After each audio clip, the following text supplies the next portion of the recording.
SLBC ఘటన పూర్తిగా ప్రభుత్వ నిర్లక్ష్యంతోనే జరిగిందని బీఆర్ఎస్ నేత మాజీ మంత్రి జగదీష్ రెడ్డి అన్నారు. పనిచేసే వారికి ప్రమాదమని తెలిసినా పనులు చేపట్టారన్నారు. 10 రోజులు గడుస్తున్నా పురోగతి లేదు అని విమర్శించారు. పవర్ ప్రాజెక్టులో ప్రమాదం జరిగితే బీఆర్ఎస్ ప్రభుత్వ హయాంలో వెంటనే స్పందించామని చెప్పారు.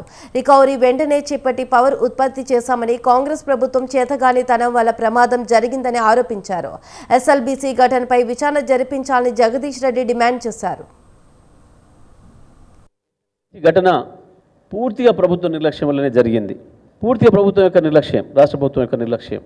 ఆ పని ప్రతిరోజు కూడా దానికి సంబంధించిన అనేక శాఖలు, భూగర్భానికి సంబంధించిన పరిశోధనలకు సంబంధించిన శాఖలు, రాళ్ళు గుట్టలు, పర్యావరణం, వాటికి సంబంధించిన అనేక విభాగాలు, కేంద్రం ఆధీనంలో ఉండే అనేక సంస్థలు, నిపుణుల నుంచి అనుమతులు తీసుకొని చేయవలసిన పనిని ఆ రకంగా లేకుండా ఆదరబాదరగా వీళ్ళ మాటలు ఎట్లా చిల్లరగా ఉంటాయో, ఎంత దుర్మార్గంగా ఉంటాయో, ఎంత బూతులుగా ఉంటాయో, అదే పద్ధతిలో ఆ పనిని కూడా అంత బూతుగా చేసారు.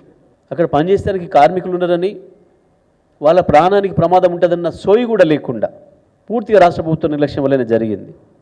జరిగిన తర్వాత కూడా ఈ రోజుకి 10 రోజులైనా ఇంకా ఒక్క పైసా పురోగతి లేదు, ఒక్క పైసా పురోగతి లేదు.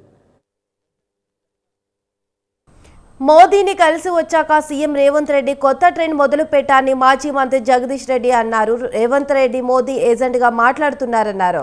రేవంత్ పక్కా మోదీ మనిషి అంటూ బాంబ్ పేల్చారు. మోదీని కలిసి వచ్చాక కిషన్ రెడ్డి, బండి సంజయ్పై రేవంత్ దాడి తీవ్రతరం చేశాడని చురలకు అంటించారు. కిషన్ రెడ్డి, రేవంత్ రెడ్డి పంచాయతీ మోదీ ఏ టీం, మోదీ బి టీం మాదిరి ఉందన్నారు. రేవంత్ రెడ్డి మోదీతో రహస్య ఒప్పందం చేసుకుని వచ్చాడని వెల్లడించారు.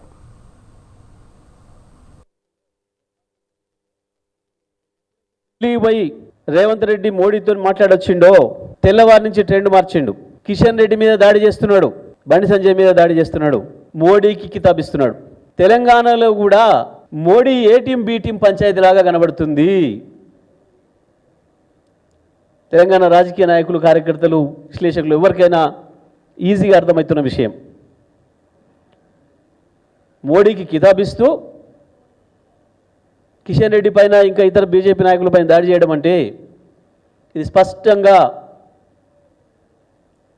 మోడీకి ఏజెంట్గానే ఉన్నాడనే మాట. ఎప్పటికైనా మోడీ మనిషిగా రేవంత్ రెడ్డి ఇక్కడ ఈ తెలంగాణలో ఉంటాడు అనేది స్పష్టంగా కనబడుతుంది ఆ మాటల్లో.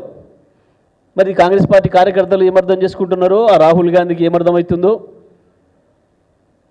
రాష్ట్ర బీజేపీ శ్రేణులకు కూడా ఏమర్థమవుతుందో చూడండి.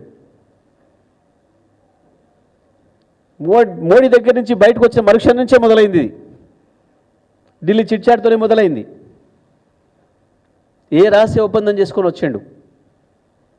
హరీష్ రావు గురించి మాట్లాడుతాడు. హరీష్ రావు అయినా మంత్రి, ముఖ్యమంత్రి. హరీష్ రావు ఎందుకు ఉండాలాడా? దేనికి పోతాడు? ఏమవసరం? చిల్లర వేషాలు, చిల్లర మాటలు కాకపోతే ఇవి. హరీష్ ఉన్న కాడ మీ కాంగ్రెస్ పార్టీ మంత్రులు, ఎమ్మెల్యేలు చాలామంది ఉన్నారు. వాళ్ళందరూ కూడా అదే పని చేసి వచ్చిందా? నువ్వు మాట్లాడుతున్నావు చాలా. ఏం సంబంధం అసలు? కేవలం పక్కదారి పట్టించడానికి సమస్యని. వాళ్ళ చిల్లర కింది నాయకులతో కూడా ఏదో మాట్లాడిస్తున్నాడు. ఇవాళ ఏంది? ముఖ్యమంత్రి మాట్లాడితే అదే వార్తల్లో రావాలి కాబట్టి, అది తాబేదారులు మాట్లాడితే అది చెప్పింది అదే రాయాలి కాబట్టి, ఆ రకంగా రాపిస్తూ సమస్యను పక్కదారి పట్టించే ప్రయత్నం.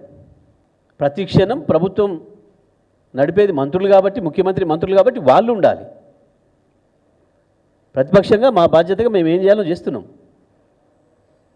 వారం రోజులు నీకు సమయం ఇచ్చి వారం తర్వాతనే సందర్శనకు పోయినాం. మీలాగా చిల్లర వేషాలు వేస్తలేం. శివాలు ఆడు ఉండగానే పోయాడు కూర్చొని మీడియా కొరకు డ్రామాలు చేస్తలేం. మేము దాన్ని అభినందించాల్సింది పోయి ఈ పద్ధతుల్లో ఇంత చిల్లరగానా ముఖ్యమంత్రి అంటూ మాట్లాడేది? చిల్లర రాజకీయాల కొరకు, విషయాన్ని పక్కదారి పట్టించడం కొరకు. హరీష్ రావు గురించి మాట్లాడుతాడు. హరీష్